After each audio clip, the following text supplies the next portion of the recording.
ao Pod Culturai. Eu sou a Gabi Pache, estou hoje com a minha amiga Alexia Sanches. E o podcast Culturai tem parceria com o jornal Star Media News. E como Culturai também significa buscar conhecimento, nós recebemos hoje a doutora Jaqueline Zimichevski, acho que eu pronunciei corretamente. Doutora, seja bem-vinda, fale um pouquinho sobre o seu trabalho. Nós queremos entender o que você faz. Se apresente para a gente, por favor. Tudo bem, eu agradeço o convite. É uma honra estar aqui com vocês falando um pouquinho sobre o meu trabalho. Então, eu sou dermatologista, né?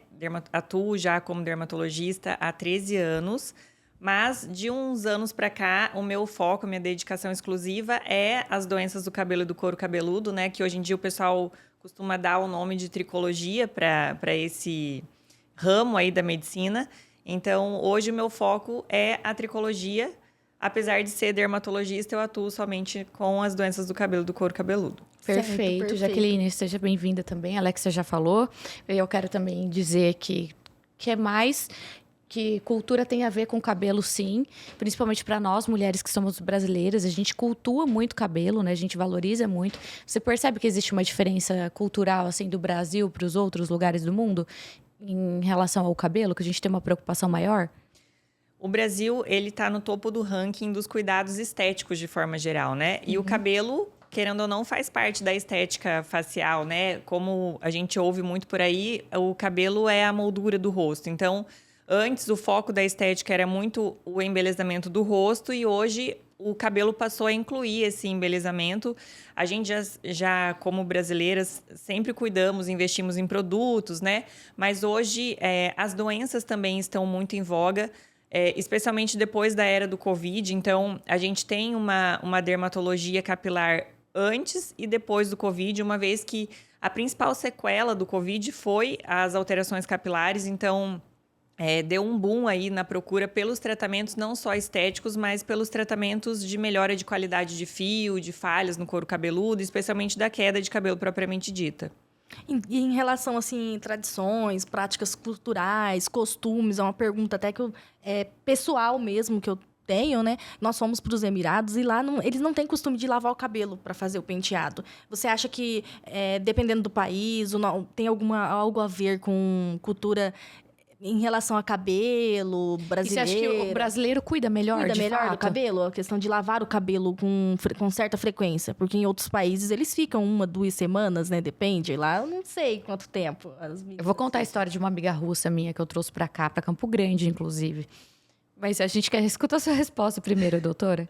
Assim, o brasileiro, ele tem esse hábito de higiene pessoal muito grande, né? Como eu falei anteriormente, é um país que se cuida muito esteticamente falando e o banho faz parte desse cuidado, né? Então, as brasileiras costumam lavar mais os cabelos, até porque nós moramos em um país tropical, então a gente sua mais, temos hábito de fazer atividades físicas ao ar livre. Então, é um hábito, assim, que faz parte do cuidado com o cabelo. E essa questão cultural também interfere muito na questão do cabelo. A gente vê, por exemplo, os afrodescendentes que costumam fazer aquelas tranças, aqueles penteados mais estilizados. Hoje em dia a gente também tem as caucasianas que costumam descolorir o cabelo, que às vezes lá na infância era mais clarinho e depois, com o passar do tempo, o cabelo vai mudando a cor. Então elas buscam lá as origens, né, e fazem bastante descoloração. A gente tem, hoje em dia, também a questão do alisamento, que antes era...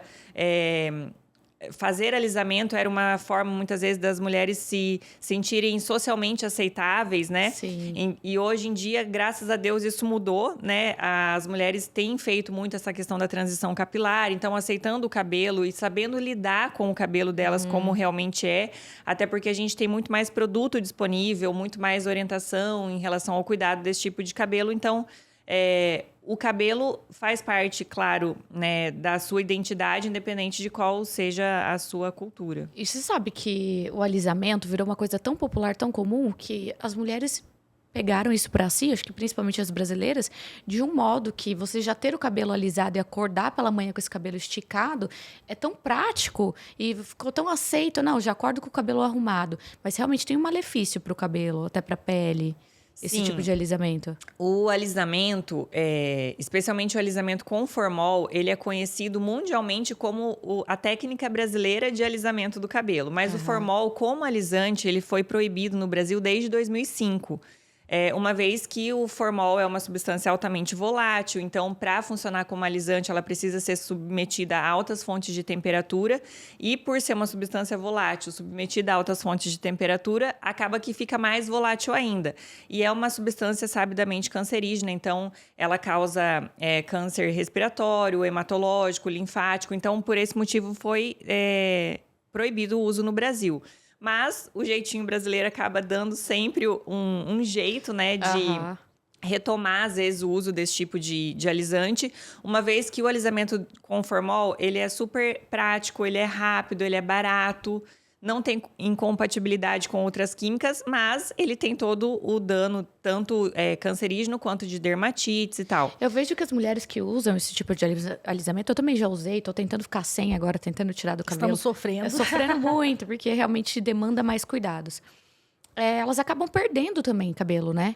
Sim. As pessoas que fazem com muita sequência, assim, fazem há muitos anos, vai ficando um cabelo ralinho, fininho. O alisamento com formol, que, como eu falei, ele é proibido, né? Se às vezes vocês acabam encontrando isso em algum lugar, esse lugar está agindo de forma clandestina. Então, o alisamento com formol, propriamente dito, é um alisamento que a gente sabe que prejudica a vida ali do folículo piloso. Então, foi feito um estudo que mostrou que pessoas que se submetiam há mais de 10 anos a alisamentos com formol, elas podiam ter uma redução de 30% na produção de cabelo. Nossa, muito. É muita coisa. E aí, como eu vinha falando, eles fizeram um jeito de continuar alisando, mas sem necessariamente com o formol propriamente dito, com substâncias que são derivadas do formol. Então, é tipo o quê? Ácido, que eles falam? Ácido. Os alisamentos, eles podem ser divididos em duas categorias, os básicos e os ácidos. Os básicos, eles são éticos, né? Eles são liberados para uso. E os ácidos, eles são basicamente derivados do formol. Então, esses alisamentos, eles não têm o formol puro ali na composição, mas quando submetidos lá à fonte de calor, quando a cabeleireira passa a chapinha, ele libera o formol. É por isso que alisa, né? Senão não alisa. Os outros, eles alinham a fibra ali, alinham o fio, mas não modificando completamente a estrutura do fio como o formol faz. Na verdade, o formol, ele derruba a cutícula, né? Então, ele cria ali como se fosse um verniz em volta do fio e depois disso nada mais consegue acessar esse fio. Os alisamentos básicos, eles realinham as ligações químicas que são uma das características que fazem o formato do fio. Entendi. Certo, entendi. Em relação a cuidados, doutora, quais os principais mitos?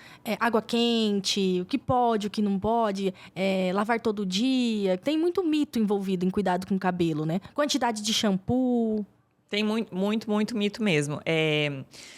A lavagem, a frequência da lavagem, ela depende muito de cada indivíduo, né? Dos seus hábitos de vida, da característica do cabelo. Então, uma pessoa que faz atividade física todos os dias, que sua bastante, é importante que ela lave o cabelo todos os dias. Uma pessoa que às vezes não faz atividade física, que fica mais no ambiente fechado, não tem tanto suor, tem um cabelo mais volumoso, quiser lavar um dia sim, um dia não, também não tem problema.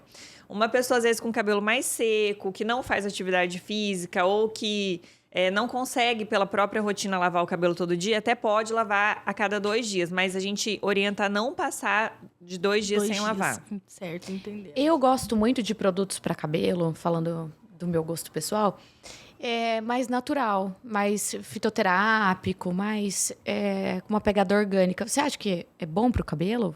Você acha que ajuda? Ou esses produtos que também são produzidos em larga escala, que tem outros tipos de químico, também não fazem tão mal assim pro cabelo? Depende de qual tipo de produto você está falando. Shampoo, condicionador, essas coisas? Então, os tradicionais, eles não agridem o cabelo. Assim, a depender de qual produto a gente esteja falando. Por exemplo, hoje em dia a gente fala muito assim, shampoo sem sulfato, shampoo sem sal. Sem parabenos, sem silicone. Exatamente. Mas isso daí tudo é um apelo de marketing para você querer buscar um produto diferente. Entendi. Porque, na verdade, o sulfato ele é o detergente do shampoo. Então, quanto menos sulfato, teoricamente, menos ele limpa. Produtos que têm silicone, o silicone não é maléfico para o cabelo e nem para a saúde nesses produtos tópicos. O silicone ajuda a alinhar o fio melhor. Então, ele deixa o cabelo mais maleável, com mais brilho, com menos frizz. O sal, por exemplo, ele funciona como um engrossador do shampoo. Então, o shampoo sem sal, ele é um shampoo mais líquido. Assim, e quando o shampoo tem sal, ele tende a ser um pouco mais consistente. Então, a espalhabilidade do produto é que vai mudar se ele tem sal ou não. Mas não tem nada a ver com limpeza, porque no tratamento integrativo eu já fiz. Aí o médico, ele pede para colocar um punhado de sal grosso dentro do shampoo. Achei bem interessante essa técnica até. E qual que era o objetivo? Eu não lembro. A gente não sabe. Mas era desintoxicar, porque ele pedia para fazer escalda-pés também com sal grosso na bacia. A gente gosta bastante da linha integrativa de saúde mesmo, mas eu gosto da marca Veleda. Ótima. A Veleda eu acho ótima. Ela é... Como é o nome? Não sei agora, que não é nem fitoterápico? Nem fitoterápico, nem homeopatia. Ela é diferente. Mas eu acho uma marca incrível. É uma marca ótima mesmo. Ela tem bons produtos, especialmente para pessoas que têm alergias ou que não conseguem, às vezes, usar esses produtos tradicionais. Então, para criança também é bem interessante. Sim, é muito bom. Eu testei um de ortiga, um shampoo de ortiga para o cabelo. Dá uma pinicada, assim, mas dá uma sensação de limpeza. De limpeza, né? E quais são as principais condições dermatológicas que afetam os cabelos e como que a gente pode prevenir tudo isso? Assim, não existe muita prevenção quando o assunto são doenças do cabelo do couro cabeludo, especialmente as doenças do folículo. Por quê? Por exemplo, a calvície, que é a principal doença aí do nosso... É o carro-chefe das doenças, né? Que atingem, ela é uma doença genética. Então, uma vez que você nasce com essa predisposição genética, não tem como prevenir que a doença vá aparecer. O que a gente consegue é, diante dos primeiros sinais, já intervir para que o paciente não perca gradativamente os cabelos. O eflúvio telógeno, que é a queda de cabelo propriamente dita, ela acontece por gatilhos. Então, gatilhos como cirurgias, parto, dengue, covid, uso de medicamentos, picos de estresse. Então, se o paciente conseguir evitar esses gatilhos... Que é difícil. O que é difícil, exatamente. Impossível, porque a gente pega o vírus e a gente não quer pegar. Exatamente. Então, são coisas que não são passíveis de prevenção. O que a gente consegue é intervir o quanto antes para que o paciente perca a menor quantidade de cabelo possível. Hoje em dia, os homens estão super vaidosos, não querem perder cabelo de jeito nenhum. Fica todo mundo sem tudo, mas sem cabelo não, né? Não, minha filha mais velha, ela fala assim, quando ela vê um careca, nossa, me desculpem os carecas, mas ela sempre fala, não, nem o cabelo quis ficar com ele, quem vai querer? Então, todo mundo faz muito implante. A gente vê na internet as pessoas que vão pra Turquia fazer implante. Aqui em Campo Grande também é forte, né, nos implantes. Sim. Tem alguma contraindicação para implante? Algum malefício ou não? Todo mundo pode fazer, quem estiver perdendo cabelo faz e tá tudo bem. E esses microagulhamentos também que as pessoas fazem, esse tipo de tratamento, funciona para queda de cabelo? Tá, vamos por partes. O transplante capilar, inclusive a Clínica Sanabria, que é onde eu atendo, ela é referência nacional em transplante, que a gente usa uma técnica lá, que é uma técnica pioneira, chamada fouet sem raspar. Então, a gente consegue, hoje em dia, fazer transplante sem necessidade de raspagem no couro cabeludo, o que não deixa aquele estigma de que o paciente fez o transplante. Ninguém vai precisar saber que ele fez. Sim, fica muito feio, inclusive. Né? E o transplante, ele não é para todo mundo. Então, a gente faz normalmente o transplante quando o paciente tem calvície ou quando ele quer diminuir o tamanho da testa, especialmente em mulheres, né? Que é a frontoplastia. Mas, assim, existem contraindicações para o transplante. Então, por exemplo, doenças cicatriciais, que são aquelas em que a gente perde o cabelo de forma definitiva quando o folículo é atacado. Então, são doenças em que a gente não pode, a princípio, fazer o transplante. A gente até pode fazer depois que a doença estiver estabilizada, com o paciente ciente de que o cabelo que foi colocado, ele também pode perder com o passar do tempo. Então, precisa sempre passar por uma consulta, por uma avaliação. O paciente precisa ter um diagnóstico e aí sim se submeter ao procedimento. E o transplante, ele não é o fim da linha no tratamento, especialmente da calvície. Como ela é uma doença crônica, progressiva, o transplante vai devolver a cobertura de cabelo ali, né, no couro cabeludo que o paciente perdeu. Mas se ele não continuar fazendo o tratamento clínico, que é o uso dos medicamentos... Minoxidil da vida. Também, não só o minoxidil. Ele vai acabar perdendo os outros cabelos que ele ainda tinha na cabeça e acaba que não vai ter um resultado tão satisfatório a longo prazo.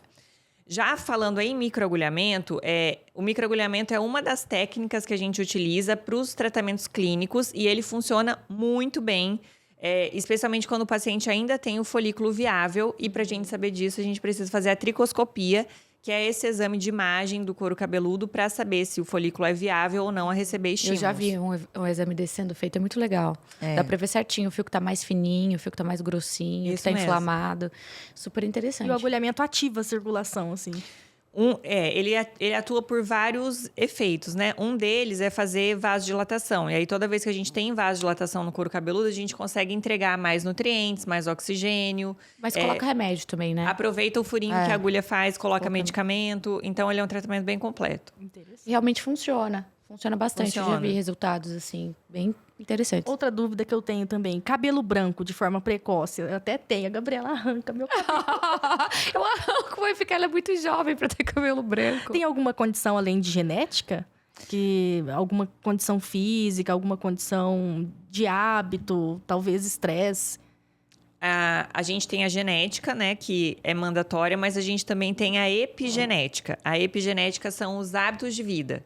Então, o paciente muito estressado, o paciente que se alimenta mal, que tem um padrão de sono ruim, tabagistas, má nutrição de forma geral. Então, tudo isso pode acelerar o aparecimento do cabelo branco e muitas vezes fazer com que apareçam mais fios brancos do que ele apareceria, do que esse paciente teria se ele vivesse lá de forma zen, sem nenhuma intervenção. Eu não tenho. Eu tô bem mais velha que a Alexia. Não, mas você não se estressa tanto. Ah, não me estresso. Já cansei de me estressar. Não funciona, não resolve. Já parei de me estressar. Como que a tecnologia, a pesquisa está mudando a forma de tratar a saúde capilar? O que você acredita nesse aspecto? A gente tem vários medicamentos promissores, vocês que gostam da pegada mais natureba, e a gente tem muitos fitoterápicos que estão sendo utilizados como coadjuvantes e também como indicação mesmo para aqueles pacientes que às vezes não gostam de tomar um medicamento propriamente dito, ou que às vezes são pacientes que estão, por exemplo, amamentando ou são gestantes. Então, a gente tem outras alternativas nesse sentido. A gente também tem muitas tecnologias que têm vindo aí para somar aos tratamentos. A gente também tem uso de gordura, né, que são tratamentos autólogos que a gente fala, que também ajudam a melhorar o aspecto e a saúde do couro cabeludo. A gente tem também as terapias regenerativas, que hoje em dia estão super em alta para o tratamento, não só das doenças capilares, mas da medicina como um todo. Então, acho que a grande novidade para os tratamentos capilares hoje são as terapias regenerativas. Ai, é incrível. E tem algum laser ou não? Pro cabelo? Tem? Tem. A gente usa o laser de duas formas para o couro cabeludo. A gente pode usar o laser de baixa intensidade, que é um dispositivo que estimula as mitocôndrias. Não sei se vocês lembram delas da aula de ciências. Da escola, sei lá, sexta série. Então, as mitocôndrias, elas são as organelas responsáveis por fornecer energia para a célula. Então, toda vez que a gente faz estímulo da mitocôndria, a gente está... Eu falo assim para o paciente exatamente essa frase. É como se eu estivesse colocando gasolina no motor que vai fazer cabelo. Então, a gente consegue melhorar a desenvoltura desse folículo quando a gente usa esse laser de baixa intensidade. Mas a gente também pode usar os lasers não ablativos, que eles vão funcionar como agulhas, eles vão fazendo canalículos ali no couro cabeludo para a entrega de medicamentos. Entendi. E a quantidade de cabelo, quando a gente nasce, é genético também. Você vai ter aquela quantidade de cabelo e é isso, não tem como você aumentar. O que a gente tem, né, como genético, é o número de folículos. Então, você nasce com um número determinado de folículos e isso não muda ao longo da sua vida. O que a gente pode fazer é melhorar a produção desse folículo conforme ela vai se perdendo. Então, um paciente, por exemplo, que percebe que ao longo da vida vai perdendo cabelo, se esse folículo ainda estiver viável, a gente, através dos estímulos, dos tratamentos, consegue fazer com que ele volte a produzir o cabelo que o paciente tinha. Muitas vezes, a depender de quando esse paciente nos procura, de quanto ele já perdeu, a gente não consegue devolver o cabelo que ele tinha, por exemplo, lá na adolescência. Mas a gente consegue chegar muito perto disso. Que legal. É porque eu vejo, eu sou uma pessoa que tem muito cabelo. Muito. Pega, assim, quantidade, bastante mesmo. Minha filha mais velha também tem muito. E a minha pequenininha só tem um pouquinho. E ainda bem que o cabelo dela é enroladinho, dá mais volume, mas... É um pouquinho, né, o cabelo. É uma coisa meio genética mesmo. Entendemos. Secador e chapinha. Todo mundo sabe que fonte de calor é vilã do tratamento do cabelo, deixa o fio seco. Como tratar isso ou amenizar? Quando a gente fala em fontes de calor, secador, chapinha, babyliss, o mais importante é você usar sempre um protetor térmico. Funciona, realmente. Funciona. O protetor térmico funciona. Mas, para que ele funcione de forma adequada, você primeiro precisa tirar o excesso de água, né? Então, secar o cabelo ali com uma distância boa, para tirar todo esse excesso, porque se você coloca essa fonte de calor em cima do cabelo ainda molhado, por mais que você tenha o protetor térmico, a gente pode ter a formação do que a gente fala bubble hair, que são bolhas de ar dentro do fio, e aí isso causa quebra do cabelo. Que é a lei da física mesmo, né? Você pega uma água, esquenta, ela vai evaporar. Só que se ela estiver dentro do cabelo, ela forma essa bolha lá dentro do fio. Nossa, isso é interessante. Interessante, né? Eu usava no cabelo super molhado, passava e depois secava com a toalha e achava que funcionava. Não funciona, então. Tem que passar nele mais seco. O protetor térmico, Aham. não, você pode passar com ele com o cabelo úmido, mas você não vai vir direto com o secador encostando. Ou Tá. você tem que primeiro tirar o excesso de água para depois vir modelando o cabelo. Ah, tá bom. Perfeito, agora aprendi. E a autoestima das pessoas? Como é que você recebe esses pacientes que estão lá? O cabelo derruba as pessoas, né? Deixa as pessoas com a autoestima baixa, elas ficam sem vontade até de sair, de se arrumar.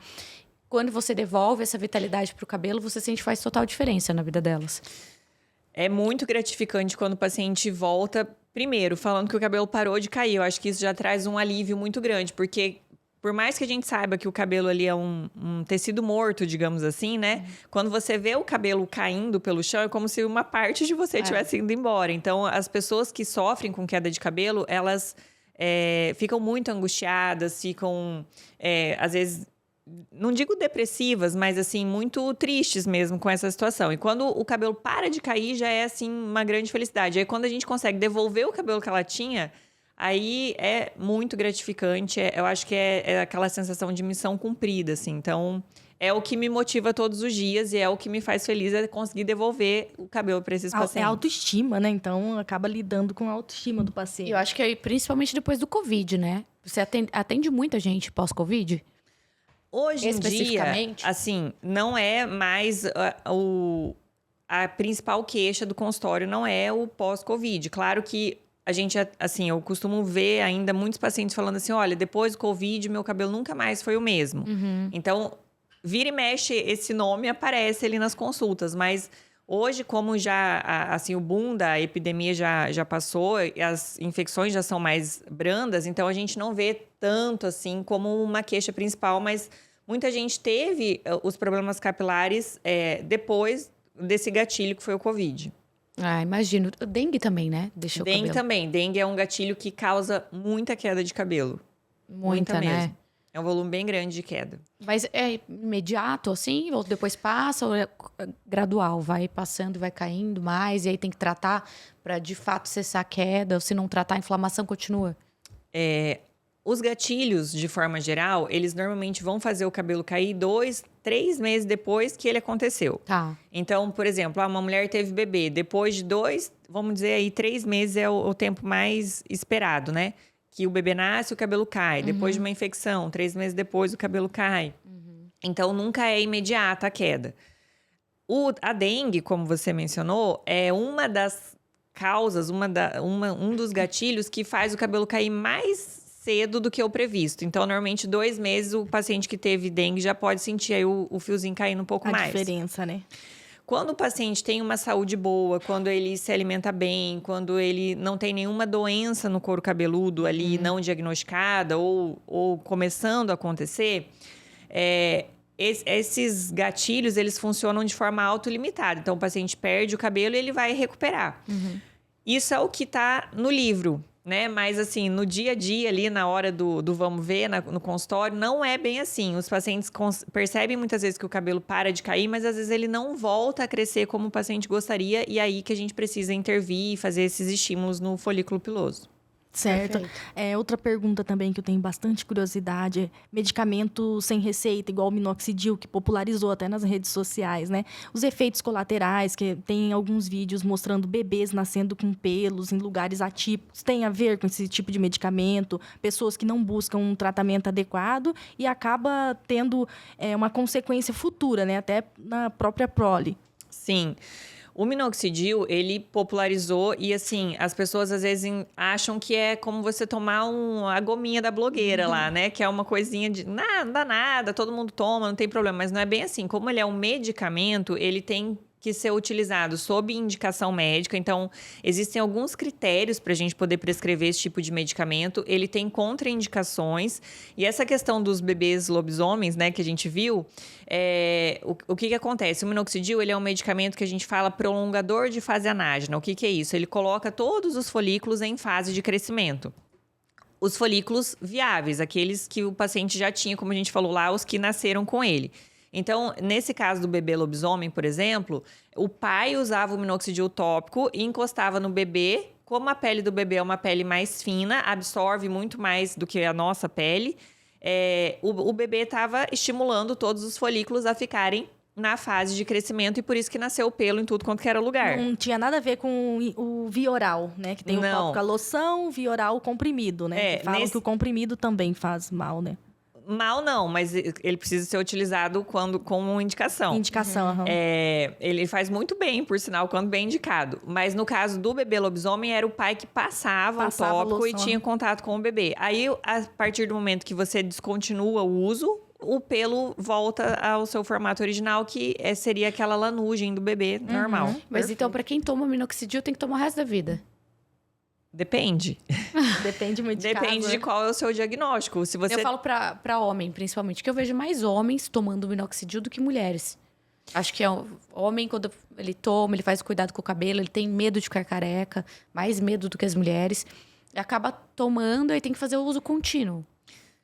Quando a gente fala em calvície, como ela é uma doença crônica e progressiva, o tratamento tem que acompanhar o andar da carruagem ali da doença. Então, se a gente está tratando uma calvície, o minoxidil é um medicamento que, a priori, a gente vai usar por tempo prolongado, indeterminado. No homem, a calvície tende a avançar mais ou menos até os 65 anos. Uhum. Então, eu falo para o paciente que, pelo menos até essa idade, a gente vai precisar usar o medicamento. Até os 60, a partir dos 40, pode ver. Todo homem já tem um minoxidil em casa. Já tem um remedinho ali. O que mais você tem de curiosidade para perguntar? Bom, é isso. Acredito que terminamos, doutora.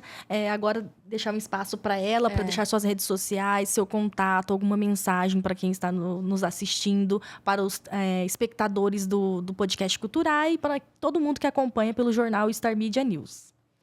Eu quero agradecer mais uma vez a oportunidade.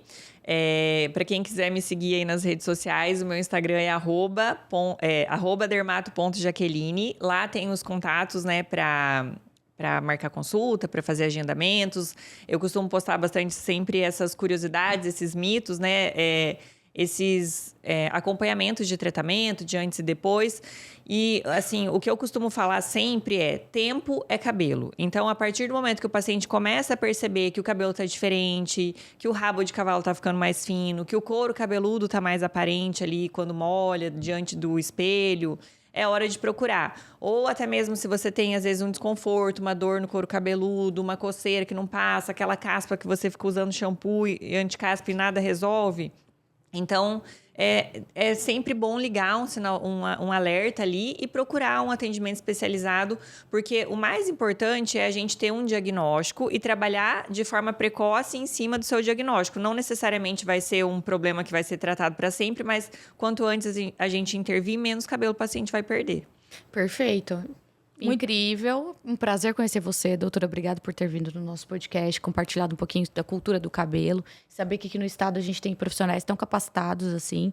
Eu também vou te seguir lá, vou te divulgar. Obrigada. Muito obrigada também pela participação, doutora. Então, esse foi mais um episódio do podcast Culturai. Nos acompanhe nas nossas mídias sociais, nos acompanhe através do jornal Star Media News e até o próximo episódio. Até o próximo, pessoal.